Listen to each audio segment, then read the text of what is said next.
Paul, fantastic to get you to Castle Malwood again. It's the winter, well, coming on to the winter, so we can't have the lovely scene outside, but what we thought we'd do is we'd expose you to our secret lair, where we have a fantastic array of bar equipment and stuff like that. And during the interview, I thought we'd do was have a go with Paul. Mate, I'm loving this idea. I can't believe... When you walked me in here, I was like, you've got your own bar, you've got your own snooker table, and there's a foosball table as well. Yeah, I know. We may even get to that. It depends how the interview goes, mate. But so, again, really brilliant to have you here. Okay, I think the essence of why we're excited is this whole aspect of how your mental magic side of things has transgressed from being a magician into being somebody that is really into cybersecurity and trying to get people to understand how they think that they're secure, but actually there's lots of ways that you can expose those vulnerabilities, and that really excites us. And I know we're working together on a bunch of things together, and we're going to talk a little bit more about that as we go on through the episode here. But maybe you can start by telling us a little bit about where you started and actually how you, as a lot of companies pivot, how you pivoted from being, a magician into what you do now, which is just incredible what you do, to be perfectly honest with you. Thank you very much. But okay, so yeah, I've been a jobbing magician it's been my sole source of income for nearly 15 years. And I love it. Getting to go to big parties, getting to go to gala dinners, things like that. And my main job is to make people laugh and smile. I absolutely love it. But I was doing a military gig nearly 3 years ago now. And I was doing close-up magic for this table, and they were lovely. One of them was an absolute git. He was just rude, obnoxious, just mean, and I decided at that moment, right, I'm going to have you. I'm going to scare the life out of you. And what I did was I used mind-reading tricks, and I stole some information off him. So I nicked his PIN number for his credit card, his username for his computer, password for his computer, his mother's maiden name, his first pet's name, and the name of the first road he grew up on. Okay, all sort of things that people sort of generally sort of weave into passwords. All stuff that doesn't matter. Honest. And I wrote them all down on a bit of card. At the end of my time at the table, I said, "Look, you've been an absolute git while I've been here. If mind reading's not real, how did I do that?" Gave him it. He then swore a lot. He looked scared. He went really white. And I walked away from the table. I went, "Ladies and gents, thank you very much. I've got to go." I got about 20 metres away. This guy ran up behind me, spun me round and said, "I need a word with you." I was like, "What?" Thinking, I'm now in a military gig with loads of armed officers around me. This could go very wrong. But he said to me, "Is mind reading real?" And I'm like, if this was a kid asking about Santa, yeah. But this is a military officer who now thinks I have a power over him. And at the end of the conversation, he looked at me, he just said, "Do you realise what you could do to loads of businesses in the UK and in the world?" And people are doing. And it comes really back to this whole point of how we got talking together about how do we bridge the gap between those people who feel that they're doing enough, where actually nobody's really doing enough. We can do as much as we possibly can, and any bits of information that we can give, which makes people just understand where those vulnerabilities might come from and how to actually adapt and to prevent them as much as possible, has got to be a good thing, hasn't it, Paul? Completely, mate. Every company out there is only as strong as its weakest link. Yeah. Okay. And I've just dealt with an issue with a company who thought they were really strong, thought they were really robust, and then one of the sales team lent his laptop to his girlfriend. His girlfriend's roommate works for a competitor. And there we looking go. through the laptop, getting a load of information. Wow. And the best will in the world, that poor sales guy never thought that would happen to him. Yeah. It's always that way, isn't it? No, that's cool. Right. Now we're going to play snooker. No point getting you down here unless we actually use this table. Mate, so let's have a go and chat while we're doing it. Agreed. The last time I played snooker or pool, I was very drunk and I don't remember the game. Yeah. So fingers crossed that won't happen today. Okay, don't worry about it. If you break the table, we'll send you the bill. Right, I'm going. So why don't you talk to us a little bit about the sort of companies that you work with and what you do to provide them with, that first basic understanding of cybersecurity and the vulnerabilities that they've got. Well, the first thing is you've got to worry about. So many people don't think about their passwords properly. Okay, so most people have something like 40 to 80 different online accounts, and they honestly think they can come up with a new password every time. We can't. As human beings, we always want it to have something to do with us. So many small companies are getting absolutely ripped off because if I hack one account of yours, then I've got loads of information to start hacking the next thing that I want. And that, I honestly believe, and I'll happily defer to you and your team on this, but if people just started using decent password managers and decent ways of looking after their passwords, we'd knock out so many of the cyber issues.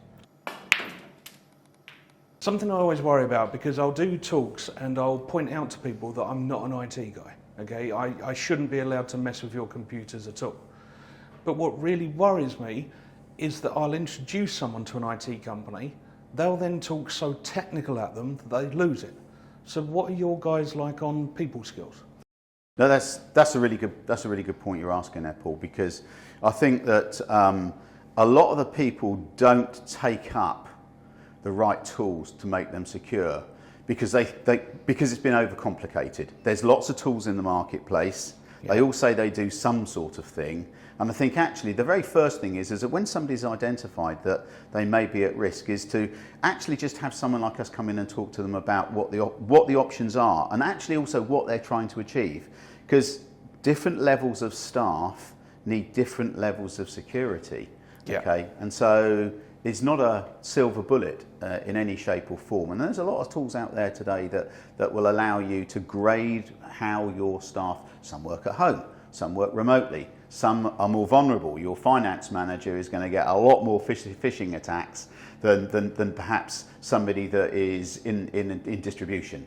So I think that again, this one-stop shop fixes all is also we've got to get over to people that it's part of a bigger picture.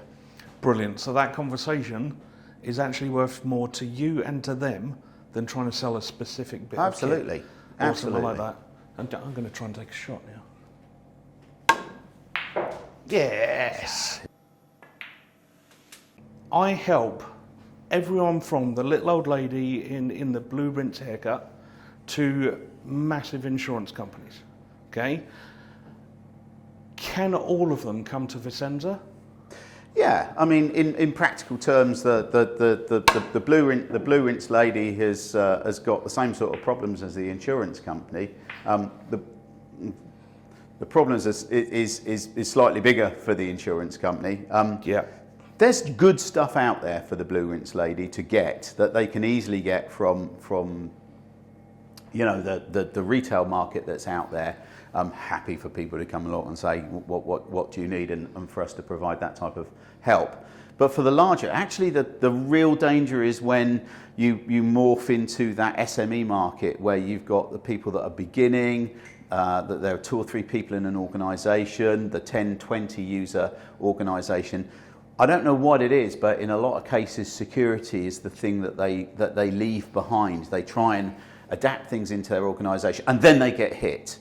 And then once they get hit, their business has to then stop while they work out what's going on. And I think that's the tragedy of it, is that there's enough information, there's enough signposting out there to organisations that it's that you need to take a good understanding of where cybersecurity is. And again, this is the thing which I think is really good in terms of the sort of initiatives that you and I are taking, is to be able to get people to recognise that actually there is a problem and actually they are not. I mean, I remember us at the Hampshire show, the non-believers that came up to the stand, who really, they were so adamant that there's no way you'd be able to get their PIN. There's no way you'd be able to get their password. And you walked away with their PINs and their passwords, and their jaws were on the ground.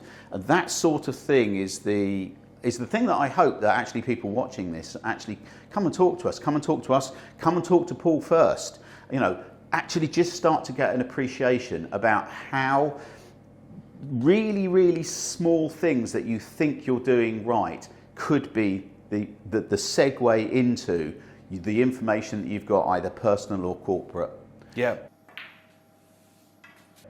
Something you touched on there that I really liked is that SMEs that are growing, okay? Because you're going from the 5 users, and it's normally still the owner that's looking after IT, and they're growing into a company that's going to have 10, 15, 20 users.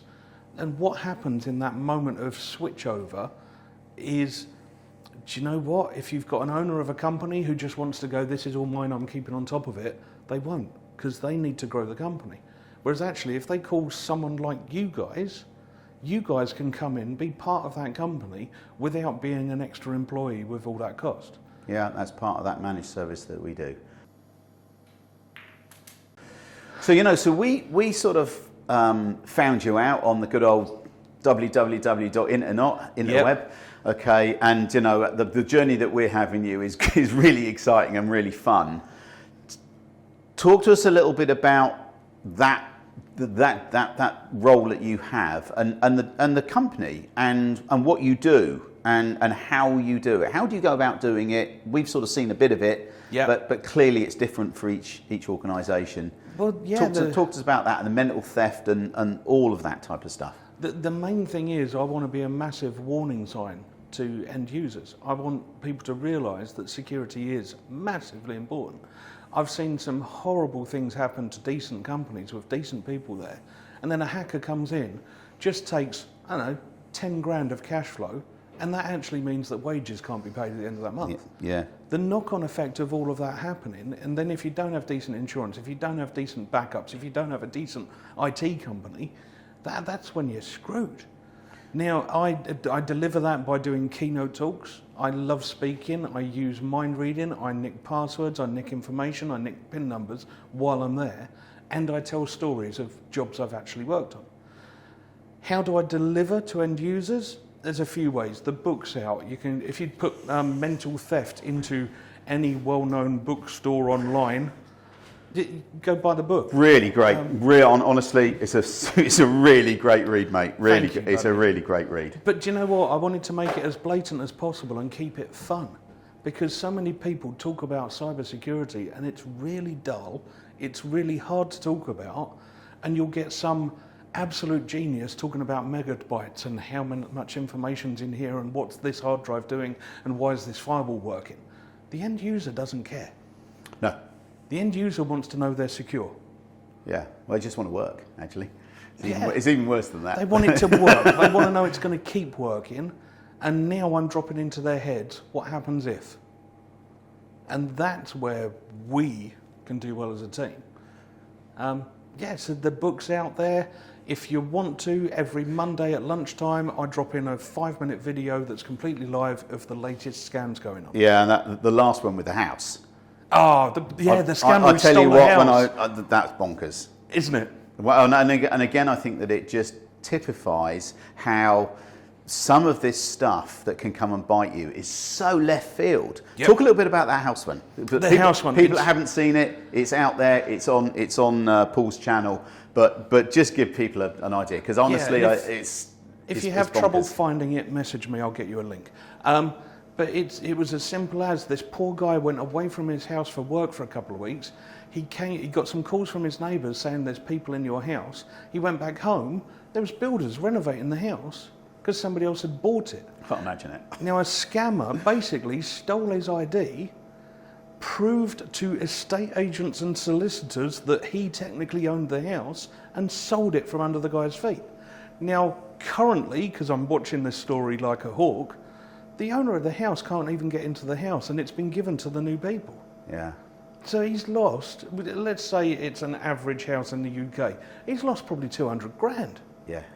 And how would you feel if you went back to your house, your furniture had all been ditched, your loving memories of all your family and friends have all been ditched. In a skip. And yeah. it's being renovated. Yeah, I know, it's bonkers. And what's amazing about that story is that, I think people think that when this happens, the cavalry's going to come over the hill Yep. and make everything okay.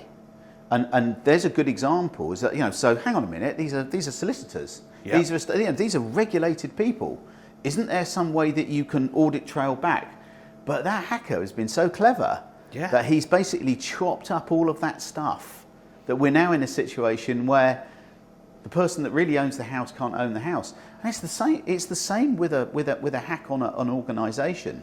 Yep. Is that they're going to get in there and they are going to be as sneaky as possible. We've seen things where people have come in and taken all the information and drained accounts. We've seen people where they've dropped pieces of code into the system and then actually sat there and watched for months and months, just taking data, while the users and the company have no idea. And let's face it, there have been some big organisations that's happened to. So it's not a case of having millions and millions of pounds to try and do this. It's actually about having the foresight to think how those threat vectors might attack you and try and do the best to actually to mitigate those, isn't it? It really is. Mate, one of the best and worst hacks that I've seen recently was a scammer copied a website, almost word for word, stole the product, stole the idea, but sold everything for like 5% cheaper, and advertised to the original company's real clients. Yeah, I mean, and that's everything. So reputational damage on that, the whole 9 yards. Yeah. Yeah. Literally putting out adverts saying we're offering a deal for this month only, 5% off, 10% off here, taking all the money. Yeah. And then they're gone. Yeah. Yeah, there's many angles to this, isn't there, to be perfectly honest with you? Yeah. Yeah. So, so one of the things that I think that really excites me is this opportunity to work together for you to come in and work with us with organisations to just demonstrate some of the vulnerabilities that they have to themselves and also to their staff, because actually a lot of that hacking goes on because staff are slightly more unaware of actually the vulnerabilities that the company might face. So it's really great how you go into an organisation and provide that sort of level of detail to the user, to make them realise, hang on a minute, I've actually got to make sure that we're more secure. But I think that also, once you've done that, that gives us the opportunity to come in and, as you said at the top of this show, is to be able to just talk to the organisations about the art of the possible of what they can, so that we can give them some really good advice and guidance of what options they have, what tools are available, what's applicable, and how far that will get them up that security stack, so that they know that they can start a journey. Because it's not a big bang journey you don't just flick a switch and you're secure. No. You have to go through a range of things. Sometimes you actually have to change some of the things that you're doing to become more secure. And I think that the work that we're doing to talk to companies about that is making a difference. And anybody that wants to get Paul in and work with us to tell their staff and to work with their staff and to become more secure, then I think there's a link that we're going to provide people at the end of this show that they can go to register to come and do that sort of stuff.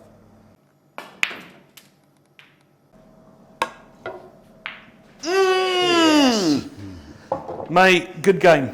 Fantastic. Well played, sir. Thanks for coming.